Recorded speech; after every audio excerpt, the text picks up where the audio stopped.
女儿病逝那年，我几乎哭瞎了眼睛。淑妹心疼我，将她的女儿过继给我当嫡女，我视如己出。5年后，我在街上遇到一个疯乞丐，那张脸竟和我死去的女儿一模一样。当晚，我带人去了女儿的陵墓动手。今日一早，我照例去城南秀庄查上个月的账。这一带鱼龙混杂，路边常有乞丐蹲着讨饭。车夫老张见一个蓬头垢面的人影窜出来挡路，抬手就跟轰，滚开！惊了夫人的车，你赔得起？那人扑通一声栽进泥坑里，缩成一团发抖。我这人心软，平时连下人犯错都很少重罚，更别说对乞丐。我撩开车帘说：“别打了，给他点吃的。”老张嘟囔：“夫人，这乞丐臭烘烘的，您别沾了晦气。”我没理会，拿起马车内的糕点下车，走近一看，那乞丐头发结块，脸上全是污垢，他喉咙里呜呜啊啊的，说不清一句话。我尽量温和地说：“刚才我家车夫莽撞了，这些吃的你拿去。”话没说完，乞丐抬起头，我伸出去的手僵在半空，呼吸都停了半拍。眼前这张脸脏得几乎辨不出相貌，可我依旧从他模糊的五官里看见了一个人，像极了我的女儿阿暖。我脑子里嗡的一声，差点脱口喊出阿暖的名字，但我马上回过神来，不可能是阿暖，我的女儿已经死了。5年前，我回娘家照顾病重的母亲，刚走不到10天，侯府就来人说阿暖得了郁病。我紧赶慢赶往回奔，到家时阿暖已经去世了。府里人说阿暖从发病到下葬总共3天，我亲手给她换上寿衣，看着她被钉进棺材。这5年每逢清明祭日，我都去坟前烧纸。人死如灯灭，这是板上钉钉的事实。理智告诉我，眼前的这个人就是个像阿暖的疯乞丐。可情感这东西不讲道理，那张脸哪怕只有6、7分像，也足够唤醒我内心出作为母亲的柔软。我做不到亲眼看着一个与我女儿相像的女孩流落在街边当人人可欺的乞丐。我看她瑟瑟发抖的样子，就好像看见了阿暖。我听她含混的呜咽，就觉得喉咙发紧，心也揪了起来。我扶起小乞丐，转头吩咐来人把他带回侯府。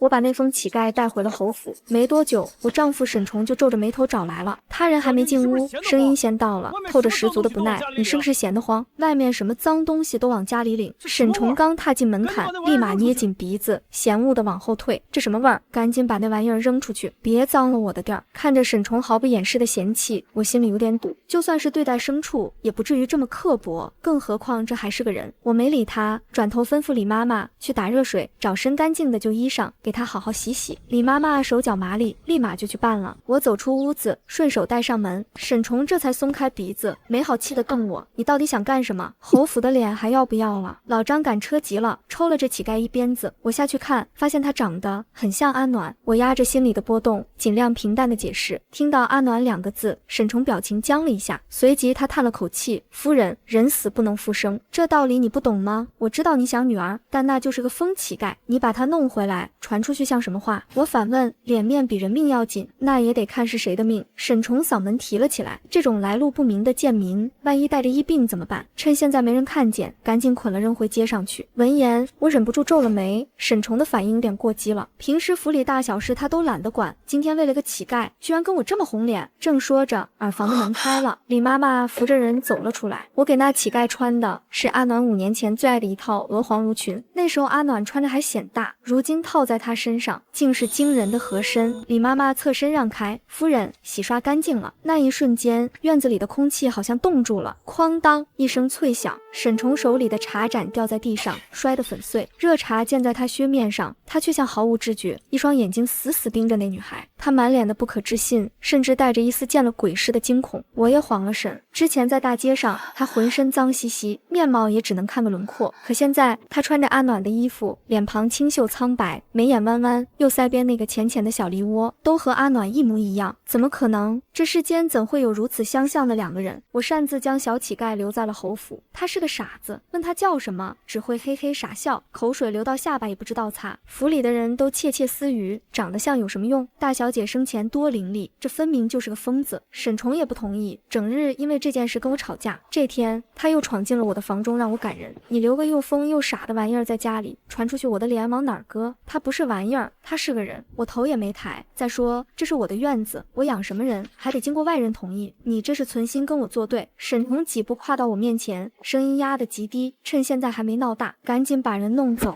否则……我没等他说完，便将他轰出了房门。至于吗？不过是个无依无靠的傻子，怎么就非得要他消失？不过沈崇这态度，我倒也能理解，他向来爱面子，怕被京城里的达官贵人笑话。其他的我也没空往深处想，毕竟我的心全在那个孩子身上。这小乞丐身上全是旧伤疤，胳膊上还有烫伤的印记，最严重的是右腿膝盖骨那里有明显的变形，走路一瘸一拐的，这得遭了多少罪啊！李妈妈一边抹泪一边说。我没说话，只觉得胸口闷得慌，像是被人勒住了脖子，喘不过气，那种心痛没由来，又猛烈得很。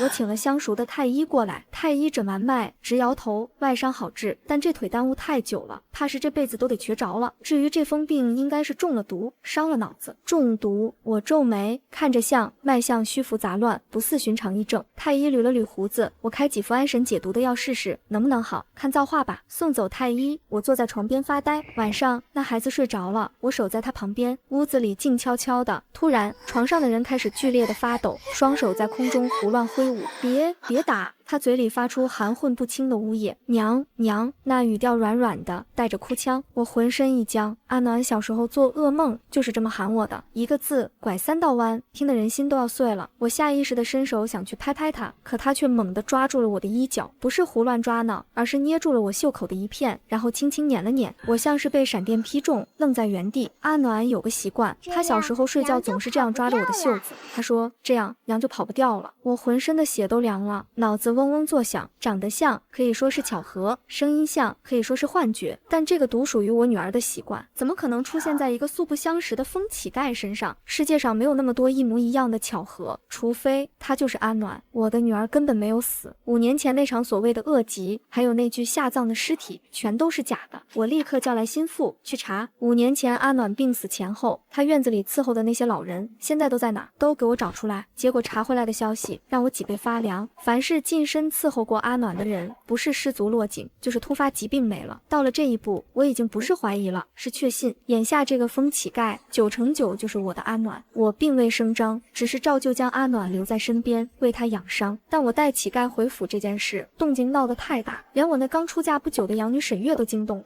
她现在是风光无限的皇子妃，那天回府阵仗不小，身后跟了一串太监宫女。母亲，我听说您捡了个疯乞丐回来。沈月皱着眉，语气嫌弃，您知不知道外面传得多难听，说您得了失心疯，对这个叫花子喊女儿，侯府的脸面还要不要了？我那庶妹江玉柔也跟着来了。5年前阿暖病逝，江玉柔把沈月过继给我，我对她感激，便让她以客人的身份住在侯府，这一住便是5年。江玉柔拉着我的手，眼泪说来就来，姐姐，我知道你想阿暖，可那乞丐来历不明，万一是谁家的逃奴，赖在咱们侯府，以后甩都甩不掉。听妹妹一句劝，给点银子打发了算了。两人的反应实在古怪，按理说他们一个是养女，一个是庶妹，最多劝2句也就罢了，可他们现在的架势，倒不像是在劝我，更像是怕。这乞丐似乎是什么洪水猛兽，非要立刻铲除不可。你们在怕什么？我直接把话挑明，一个疯子而已，能翻起什么浪？还是说你们怕他真是我的阿暖，回来找你们索命来了？沈月皱眉，母亲，您失心疯了吗？姐姐早就入土为安了。说罢，沈崇也大不留心地走进来，他黑着脸指着我的鼻子骂道：江宁，你少在这里危言耸听，阿暖死了5年了，骨头都化成灰了，这就是个贱民，你赶紧把人给我赶出侯府。江玉柔急得跺脚，是啊姐姐，阿暖还是你亲眼看着埋的，我看你是太过想念女儿出现幻觉了。3个人你一句我一句，句句都咬死了阿暖早已去世，可他们越是急切，就越是做实了一件事，阿暖的死必定有猫腻。我忽然笑出了声，好，我站起身，声音平静，既然你们一个个都这么笃定，那便验一验就是了。江玉柔的脸色倏地变了，姐姐，不是说阿暖在棺材里吗？我打断她，目光从3人面上扫过，视线最后定在沈崇那张铁青的脸上。那就去陵园开棺。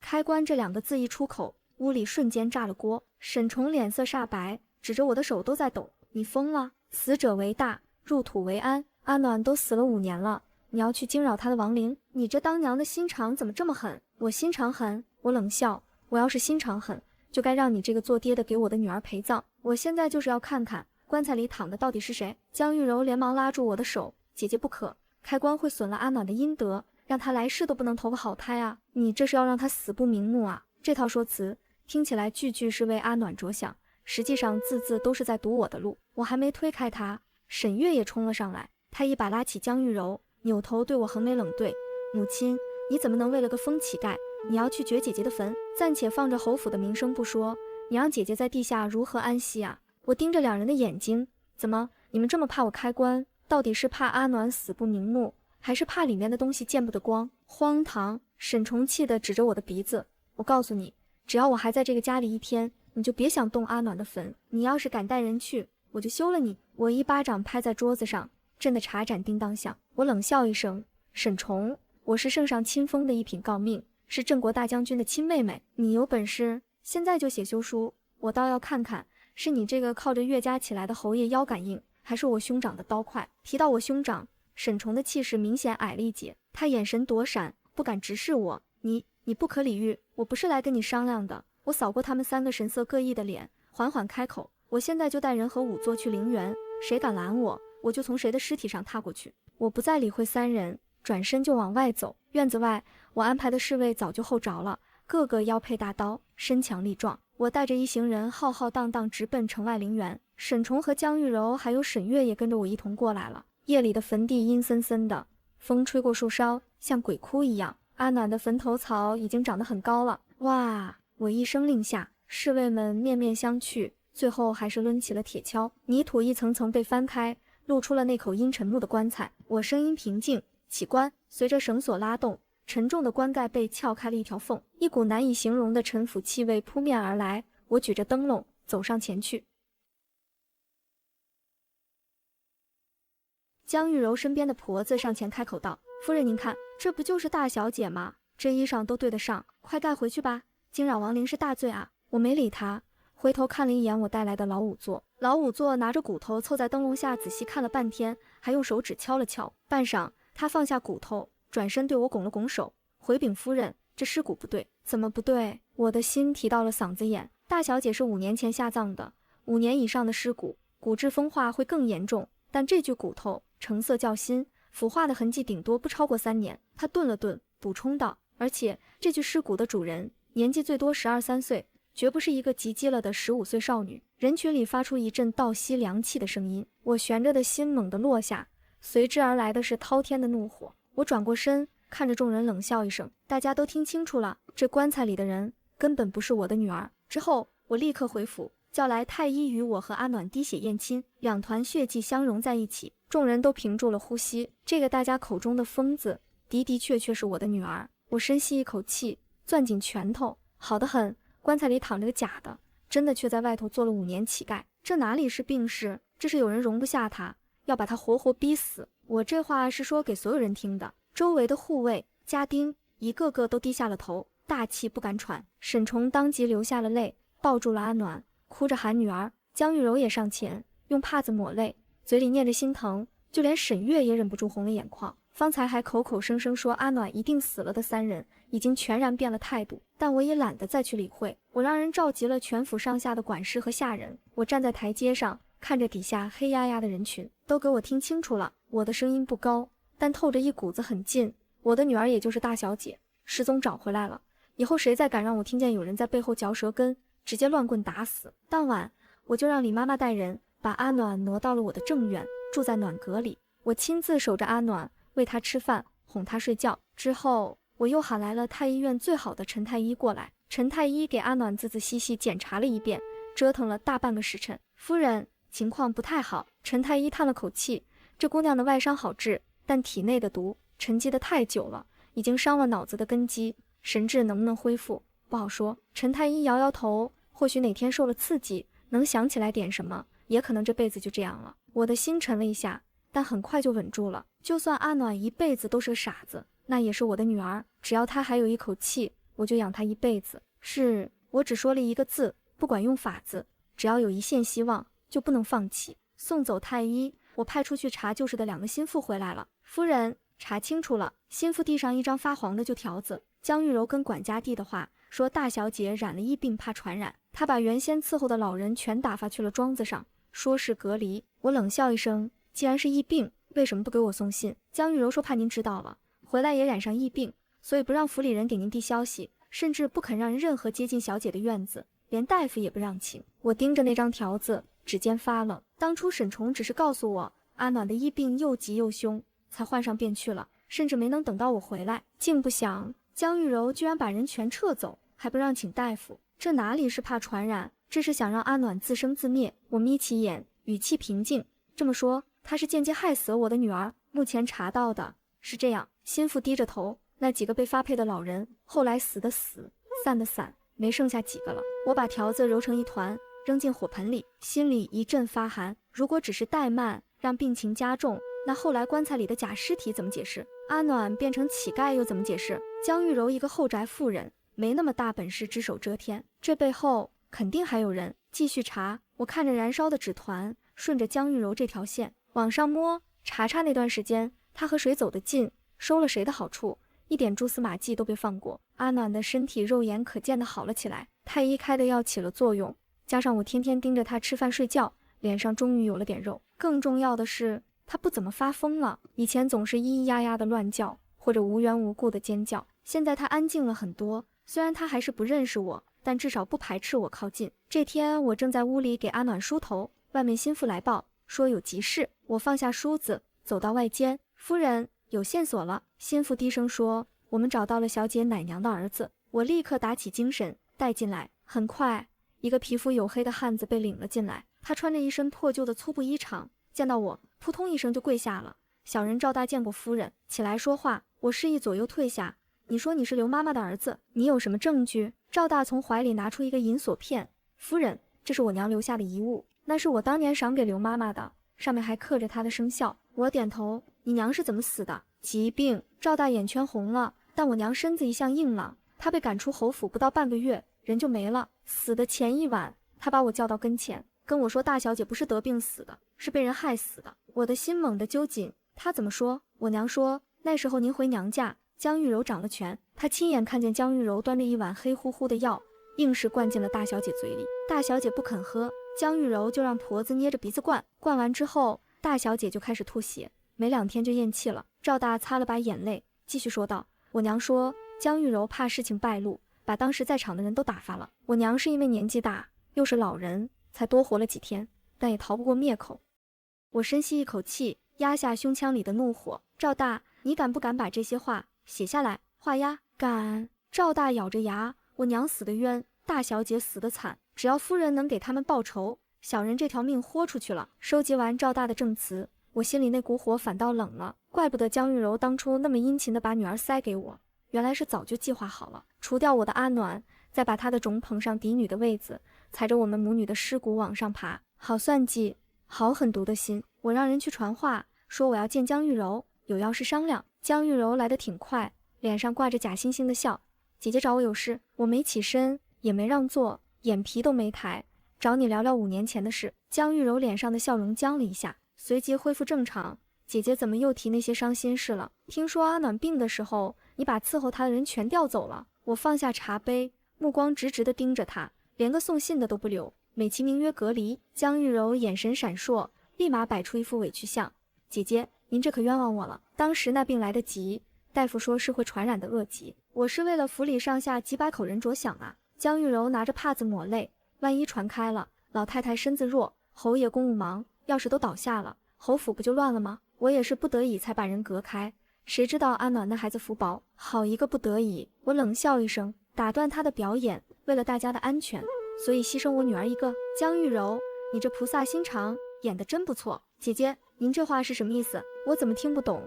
他还在装糊涂，手却不自觉地绞紧了帕子。我直接拿出赵大的证词，重重地拍在桌上。别装了。我冷笑，刘妈妈临死前把什么都告诉他儿子了，包括你是怎么端着毒药，怎么捏着阿暖的鼻子灌进去的。这上面是他儿子的证词，白纸黑字，按了手印。我把那张纸往前一推，几乎戳到他脸上。要不要我念给你听听，看看你是怎么趁着我不在把我的女儿活活灌死的？江玉柔像是被烫了一样，猛地站起来，她瞪着那张纸，难以置信。不可能，这怎么可能？刘妈妈早就被你灭口了，是吗？我替她说了出来，可惜啊，百密一疏，她儿子还活着，把真相吐出来了。江玉柔指着那张纸，语无伦次，这是假的。姐姐，你从哪里找来的刁民污蔑我？我怎么可能害阿暖？我疼他还来不及，疼他！我抓起那张纸，狠狠摔在他脚下，疼到用毒药灌他。江玉柔，证据摆在眼前，你还想抵赖？我看着江玉柔的脸，只觉得恶心。我懒得再跟他废话，直接朝门外喊了一声：“来人，把这个毒妇给我拿下！”早就候着的抚卫直接冲了进来，二话不说就扭住了江玉柔的胳膊。江玉柔这会儿才真的慌了，挣扎着尖叫：“姐姐，我是将军府的二小姐，你没有证据不能抓我。”证据？我将证词摔在他脸上，这就是证据。你放心，我不会让你轻易死的。我走到他面前，压低了声音：“大理寺少卿是我兄长的老部下，我已经打过招呼了，没有我的允许，你死不了。我女儿受过的苦，我会从你身上1000倍、10000倍的讨回来。”江玉柔瞪大了眼，满眼都是恐惧。我挥了挥手，带走。官兵压着哭喊的江玉柔出了门。江玉柔前脚刚走，后脚沈月就来了。这回她连表面功夫都不做了，直接带着一群宫女太监闯进了我的院子，气势汹汹。一进门，她就指着我的鼻子喊：“母亲，你疯了吗？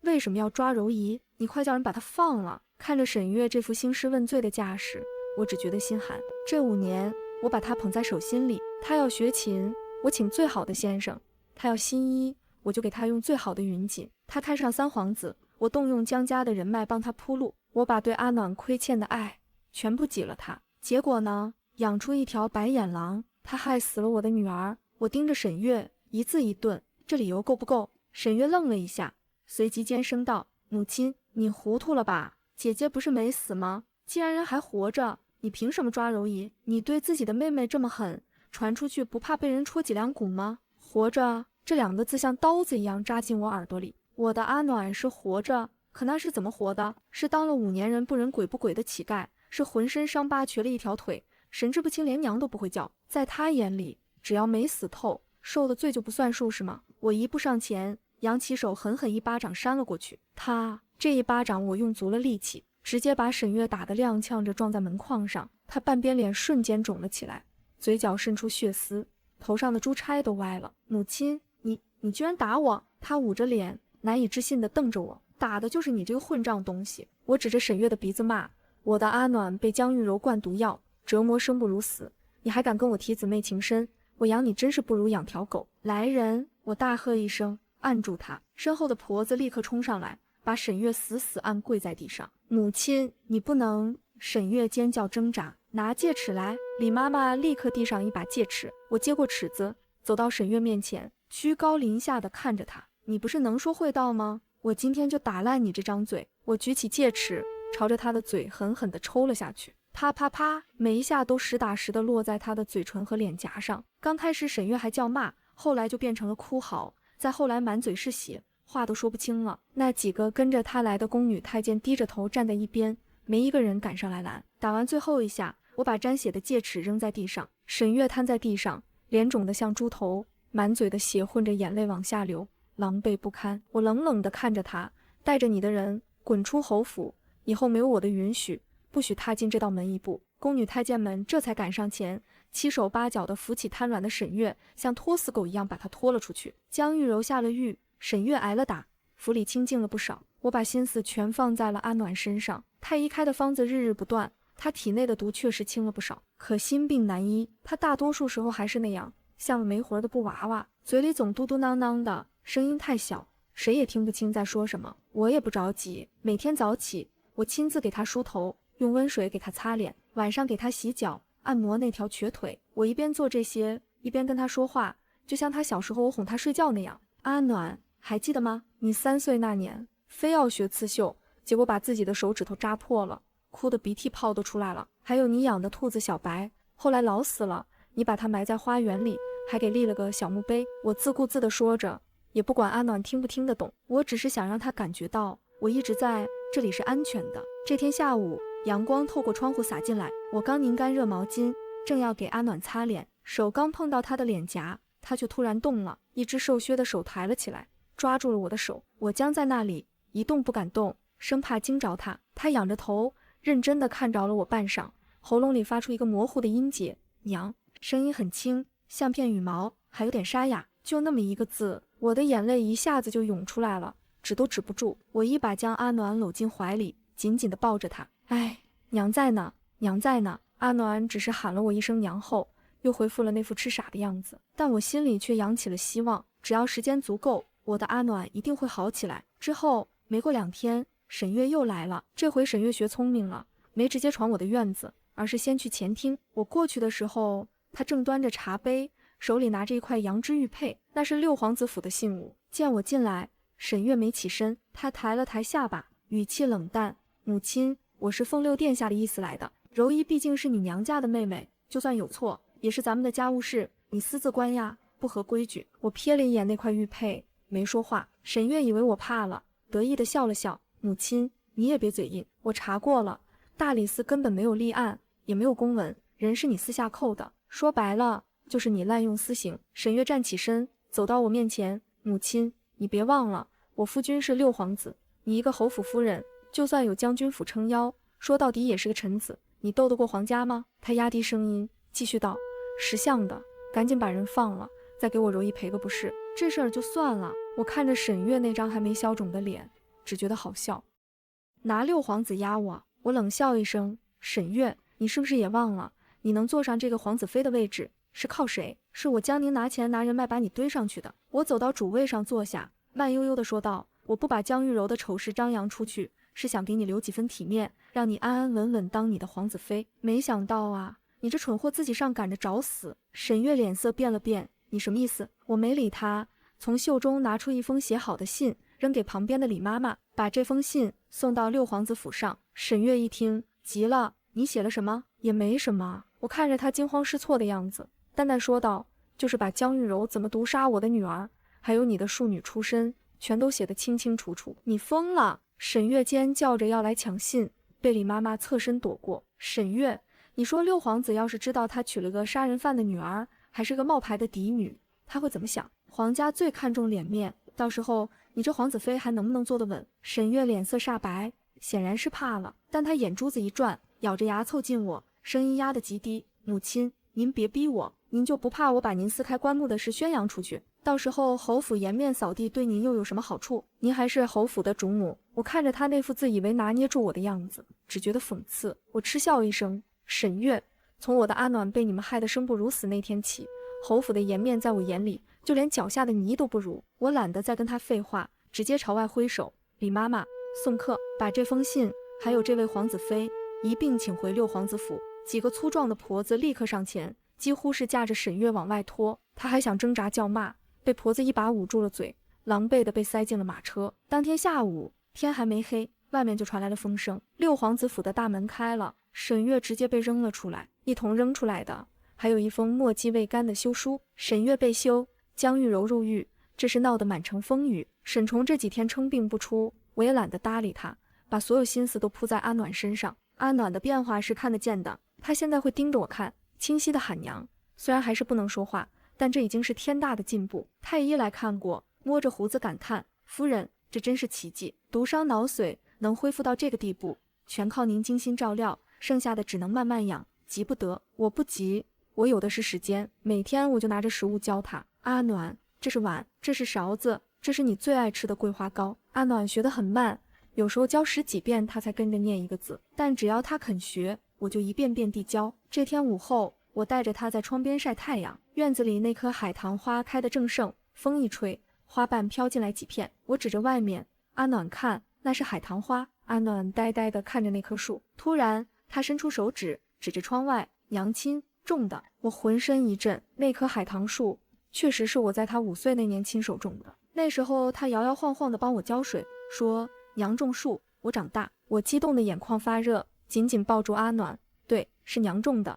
阿暖真棒，阿暖记起来了。然而这份喜悦没能持续到晚上。深夜我睡在外榻上，突然听到内间传来凄厉的尖叫：不要，不要！我鞋都没穿好就冲了进去，只见阿暖在床上疯狂地挥舞着手臂，面色惊恐：我要娘，我要娘！我扑过去抱住阿暖：娘在呢！阿暖猛地睁开眼，眼神却是涣散的，拼命往后缩，像是要躲开什么可怕的怪物。爹，姨母，我错了，别灌药，疼！这几个字像淬了毒的针，狠狠扎进我心里。他喊的是爹和姨母。沈崇、江玉柔，果然是你们！我强行压下心头的怒火，用力把阿暖圈进怀里，轻轻拍着他的背。不怕不怕，阿暖不怕，坏人被娘打跑了，再也没人能伤害你了。怀里的人原本还在剧烈挣扎，慢慢的，他的动作停了，僵硬的身子软了下来。我能感觉到阿暖急促的呼吸喷在我的脖颈上。过了一会儿，他松开我，那双原本浑的眼睛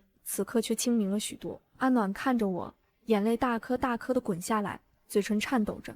娘，真的是娘。那一刻，我感觉心脏都停跳了一拍，紧接着巨大的狂喜像潮水一样淹没了我。是我，阿暖，你认得娘了？阿暖哇的一声哭出来，把头埋进我怀里，双手紧紧箍住我的腰，哭得浑身都在抖。娘，我好怕，我以为我再也见不到你了。我抱着她，眼泪也止不住的往下掉。5年了，我的女儿终于回来了。我拍着阿暖的后背，不怕了，回家了，以后再也没人敢欺负你了。阿暖哭了很久，把心里的恐惧都哭了出来，最后大概是累极了，他趴在我怀里，眼皮越来越沉，呼吸渐渐均匀，抓着我的衣角睡着了。我不敢动，保持着那个姿势，让他枕着我的胳膊，借着昏暗的烛光，我看着他的睡脸，轻轻擦去他脸上挂着的泪珠。这一夜，我就这么坐着，一动不动地守着他。第二天早上，阿暖醒过来，眼神还是清的，我悬着的心落了一半，不是昙花一现，他是真的好了。我喂阿暖喝了半碗粥，等他有了点力气，才开口问他：阿暖，当年到底是怎么回事？能告诉娘吗？你要是难受，就先不说。阿暖摇摇头，抓住我的手，他的眼神里没有了孩童的懵懂，全是痛苦的清醒。娘，我都想起来了，他声音沙哑，是姨母还有爹，他们早就勾搭在一起了。虽然我早有猜测，但亲耳听到阿暖说出来，还是像被人当头打了一棒。沈月是他们的私生女。阿暖喘了口气，继续说，我小时候就撞见过爹和姨母在书房里抱在一起，那时候我不懂，后来才知道恶心。他们为了让沈月当嫡女，就设计害死我。阿暖的眼泪掉下来。那年您回外婆家，姨母和爹就来给我灌了毒药，看着爹喊救命，可他却说是我挡了沈月的路，必须死。后来我昏死过去，他们以为我死了，就把我装进棺材埋了。阿暖浑身发抖，但我没死透。下雨了，我醒了，棺材里全是泥水，我喘不过气，我不知道哪来的力气，推开棺材，从土里爬了出来。阿暖苦笑，可我爬出来之后就什么都不记得了。我听得忍不住落了泪，心疼得像被刀绞，一切都真相大白了。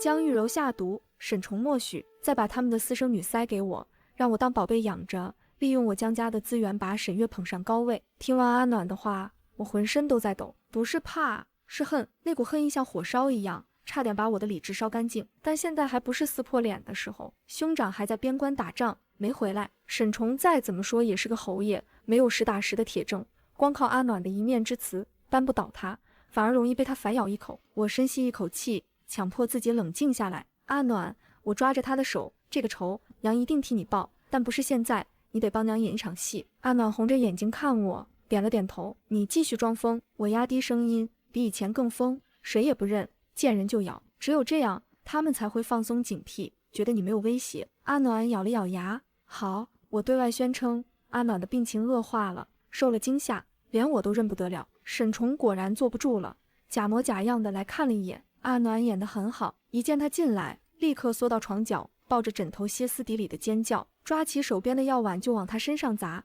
嘴里胡言乱语，鬼来了，走开走开。沈重皱着眉头，眼神里没有半分心疼，只有浓浓的嫌弃和不耐烦。怎么疯得更厉害了？他一脸厌恶，既然连你都不认了，那就锁在屋里，别放出来吓人。说完，他转身就走了，脚步轻快，一点疑心都没起。我在心里冷笑，他当然希望阿暖永远疯下去，一个疯了的嫡女，自然比不上他那个私生女。他甚至巴不得阿暖早点死，好给他的沈月腾位置。等沈重走后，我立刻回到书房，写了一封密信，信是给我兄长的。我把信封好，交给最信任的心腹，用最快的马，务必亲手交到沈大将军手里。阿暖更疯的消息传出去后，没几天，沈月便来侯府门外求着见我。她跪在大门外哭喊：母亲，我知错了，是月儿糊涂，您原谅我这一回吧。我连面都没露，让李妈妈传话，就说侯府庙小，容不下皇子妃这尊大佛，让他哪儿来的回哪儿去。沈月在外面耗了3天，最后是沈重坐不住了，他难得低声下气来找我。夫人，事情是江玉柔做错的，与月儿无关，她毕竟是你的女儿，现在她被休了，无依无靠的，要是死在街头，传出去也不好听，不如让他回来吧。我看着他那副虚伪的慈父嘴脸，心里冷笑，但我面上没反驳，装作被他说动的样子，叹了口气，罢了，你说的也有理，终究是养了这么多年，总不能真看着他饿死，让他回来吧，住回以前的院子，但不许到处乱跑。沈崇松了口气，忙不迭地去接人了。看着沈崇的背影，我心中冷笑，回来正好，沈月留在侯府里，就是瓮中捉鳖，省得以后还要满京城去找这个丧家之犬，正好一锅端了。没过多久，兄长的回信到了，只写了几句话：信已阅，京中宵小，感妻无妹生女，早死，大军已启程，下月末抵京。我把信纸折好，扔进火盆烧得干干净净。下个月，沈崇、江玉柔、沈月，你们的死期就要到了。知道兄长下月回京，我心中是压不住的兴奋，还有越烧越旺的恨。我几乎能想象到沈崇身败名裂，跪地求饶的样子。之后的日子，阿暖的身体一天比一天好转，就连瘸着的那条腿都能正常走路了。我开始私下准备证据，赵大的证词，奶娘的遗物，还有我自己查到关于江玉柔和沈崇勾结的蛛丝马迹。重要的东西我抄了2份，一份藏在卧房地板下的暗格里，另一份我贴身藏着。自从我把江玉柔的罪行送去了六皇子府，大理寺便下了文书，牢里的江玉柔被判了秋后问斩。她大概是怕死，托狱卒带话说想见我一面，我没去。一个将死之人没什么好看的，他不死心，又让沈月来找我传话。姨母说她愿意用一个天大的秘密换您去皇上面前求个情，饶他一命。我冷笑一声，还能是什么秘密？无非就是想说当年的事沈崇也有份，把水搅浑，指望我看在夫妻情分上保他。回去告诉他，我看着沈月不必了，他肚子里那点脏事儿我早就查得一清二楚。告诉他安心等着上路吧，该死的一个都跑不了。月底很快就到了，兄长班师回朝那天，百姓都挤在街边看热闹，大军入城，旌旗招展，威风凛凛。远远的，我看见兄长骑在高头大马上，一身戎装，披风猎猎作响。他目光扫过人群，一眼就看到了我和阿暖。兄长勒住缰绳，翻身下马，大步流星地穿过人群走了过来。小妹，他喊了我一声，声音洪亮。他低头看向阿暖，眼神瞬间软了下来。阿暖有些紧张地抓着我的袖子，还是小声地叫了一声舅舅。这一声舅舅直接让兄长眼眶瞬间红了，他俯下身，一把将阿暖抱了起来。好孩子，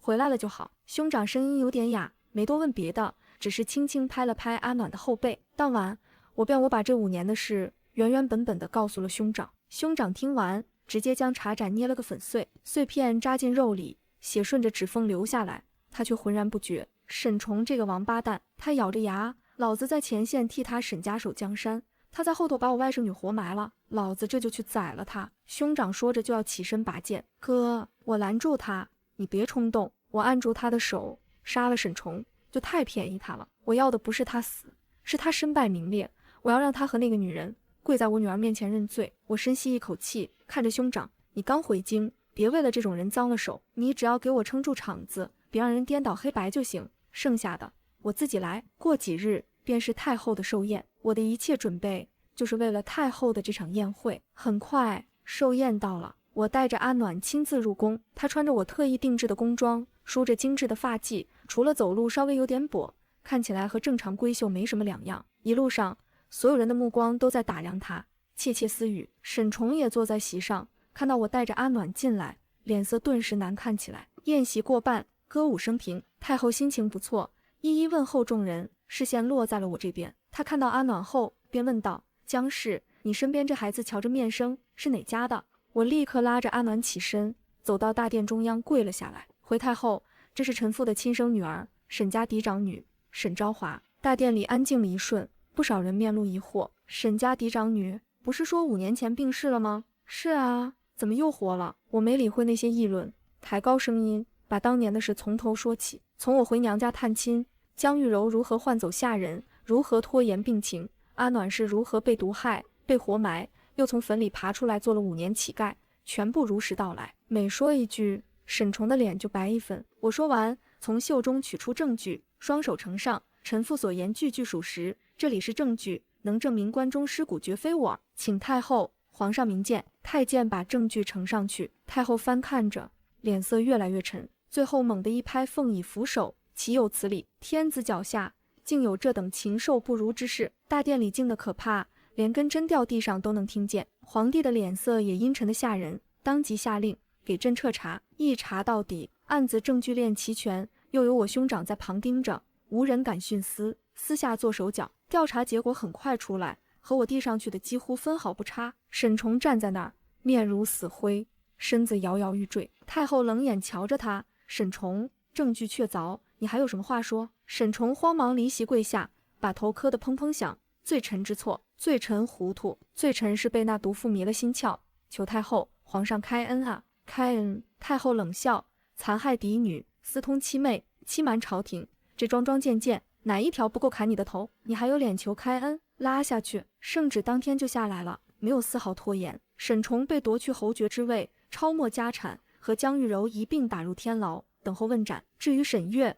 她冒充嫡女嫁入皇家，这是板上钉钉的欺君之罪。圣旨上说，念在她年幼时被父母安排，并非主谋，免其一死，废去所有封号，贬为庶人，永世不得踏入京城半步。沈崇处决的前一天，我去了趟天牢，牢房里沈崇头发乱蓬蓬的，整个人缩在角落里。听到动静，他抬起头，一看见是我，沈崇愣了一下，连滚带爬地扑到栏杆前，眼泪瞬间涌了出来。宁儿，你来了。他声音沙哑的厉害。我知道错了，我对不起阿暖，对不起你啊，是我混蛋，是我被猪油蒙了心。我站在栏杆外，静静地看着他哭，心里没有一点波澜。等他哭声小了点，我才从袖子里掏出一卷纸，从栏杆缝隙塞了进去。沈崇颤抖着手捡起来，展开一看，是一幅画。画中一个小姑娘站在中间，手里分别牵着一个女子和男人，旁边歪歪扭扭地写着3个字：阿爹、娘亲、阿暖。沈崇看着那张画，整个人僵住了，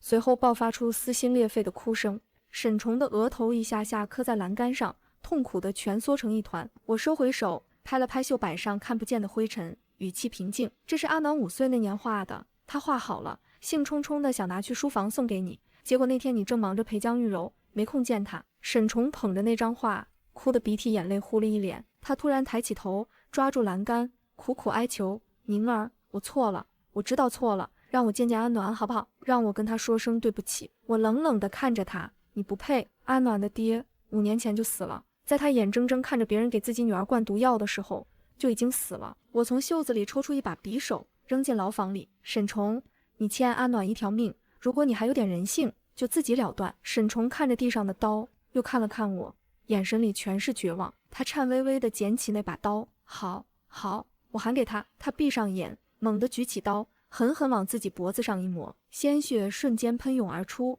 溅在墙壁上。他身子抽搐了几下，倒在血泊里不动了。我站在牢门外，面无表情地看着沈崇的尸体，只觉得恶心。希望你死后立刻下18层地狱，永世不得超生。沈崇死在了牢里，第2天刑场上要砍的只剩下江玉柔一个人。我没去看，我怕脏了我的眼。接下来的日子，我忙着收拾侯府这个烂摊子，沈崇名下那些来路不正的产业，我全卖了变现。我自己陪嫁过来的铺子和庄子也统统收回手里。之后，我带着阿暖搬到了城外的一处温泉庄子，这里山清水秀，院子大，还有一大片菜地和池塘。离开了那个吃人的侯府，阿暖整个人都开朗了。阿暖的腿虽然还有点跛，走快了能看出来，但这根本不耽误他玩。他每天在院子里疯跑，追蝴蝶，摘野花，每天都很开心。过了几个月，有下人从城里回来，顺嘴跟我提了沈月的消息。听说她被赶出京城后身无分文，为了活下去，嫁给了个土财主做田房。那财主脾气暴躁，动辄打骂，把她当牲口使唤。她受不了折磨，人疯疯癫癫的，有一天跑出去就没再回来，也不知道是死在哪条沟里了。听到沈月疯癫失踪的消息，我心里只有无尽的畅快。沈崇死了，江玉柔斩了，沈月疯了，每个人都得到了应有的报应，谁也没落下。而我的阿暖如今就在我身边。之后的日子，我和阿暖一直生活在宅院里。他不知道在哪找了几株月季，说要种1排月季花。他蹲在地上，挽着袖子，拿着铲子认真地挖坑。太阳晒得他鼻尖冒汗，他抬起头，眼睛亮晶晶地问我：娘，这月季种下去，明年会开花吗？我给阿暖递过去一棵花苗，会的，只要用心养，肯定会开。阿暖接过花苗，小心地放进坑里，又问：那开了花，我可以摘下来插在娘屋里的花瓶里吗？当然可以。我笑了，你想摘多少都行。阿暖听了，